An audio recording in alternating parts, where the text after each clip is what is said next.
ఈ జీవితంలో పెద్ద తప్పులే కాదు, చిన్న తప్పులు కూడా మన మనుషుల్ని చంపేస్తాయి.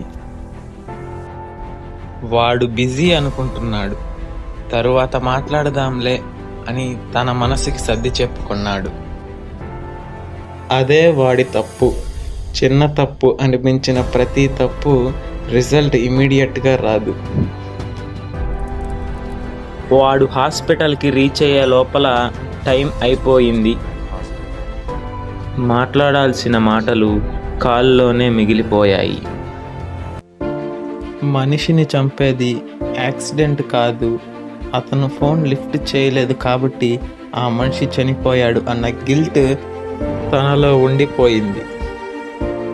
టైం ఆగదు, జీవితం ముందుకు వెళ్తుంది, కానీ ఆ గిల్ట్ ఫీలింగ్ ఎక్కడికి వెళ్ళదు.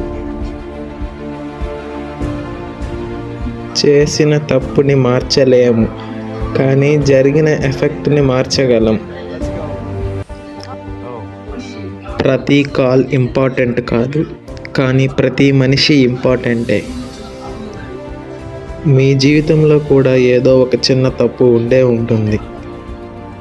లేట్ అవ్వకముందే మార్చుకోండి. ఈ కథ కల్పితం కావచ్చు, కానీ భావం మాత్రం నిజం.